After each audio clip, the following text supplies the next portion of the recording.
High gas, আমি আছি এই মুহূর্তে রাঙ্গামাটিতে। আপনারা জানেন অনেকে রাঙ্গামাটিটা শহরটা আসলে বোট নিয়ে বিভিন্ন জায়গায় ভ্রমণ করতে হয়,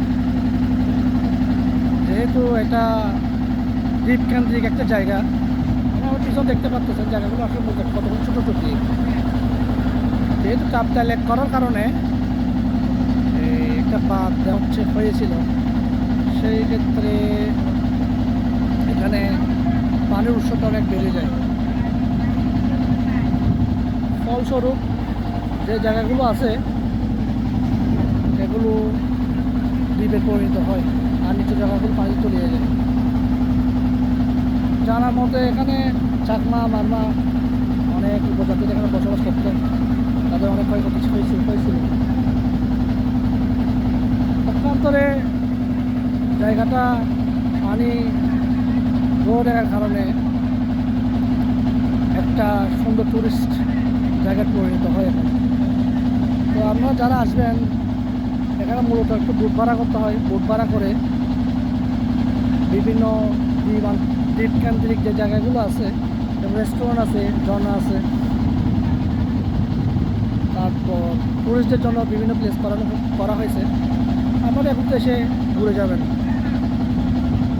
তবে বোট নেওয়ার সময় খুব সতর্কতার সাথে বোটম্যানের সাথে আপনার কথা বলে নেবেন, না হলে আপনার টাকা পয়সা সব বুঝতে পারতেছেন, ভেঙে বললাম না আর কি।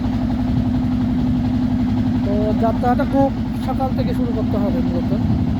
যদি আপনি 8টা থেকে যাত্রাটা শুরু করতে পারেন, মোটামুটি কয়েকটা টুরিস্ট প্লেস আপনি সুন্দরভাবে কভার করতে পারবেন।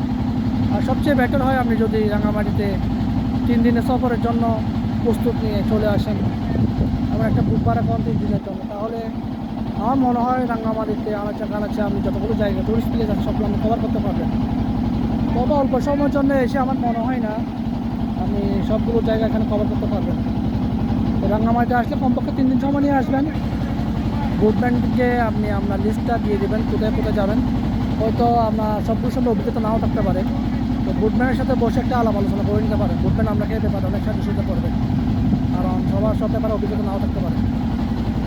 আর এটা অভিজ্ঞ কারোর সাথে আসতে পারলে মোর দেন বেটার। আমি বলবো অভিজ্ঞ সঙ্গে কাউকে রাখতে পারলে আপনি এটা একটা প্লাস পয়েন্ট অবশ্যই পাবেন। তো সবাইকে বলবো রাঙ্গামাটি শহর থেকে এই যে বদ্বীপ যে সৃষ্টি হয়েছে এগুলোতে এসে আপনারা একটু ঘুরে যাবেন। আশা করি আপনারা নিরাশ হবেন না। সফর করতে গেলে আপনি অনেক কিছু শিখতে পারবেন, অনেক কিছু জানতে পারবেন, যেটা আমি যদি বাসার মধ্যে বসে থাকেন, নিজেকে পড়ালেখায় সীমাবদ্ধ রাখেন, যারা চাকরিজীবীর মধ্যে সীমাবদ্ধ থাকেন, যারা ব্যবসার মধ্যে সীমাবদ্ধ রাখেন, তাহলে আমার মনে হয় আপনার জীবন সুলহানা মিথ্যা আর কি। যদি সুলহানা মিথ্যা করতে না চান, আমি মনে করি সব জায়গায় সফর করো, সফর থেকে আপনি অনেক কিছু শিখতে পারবেন।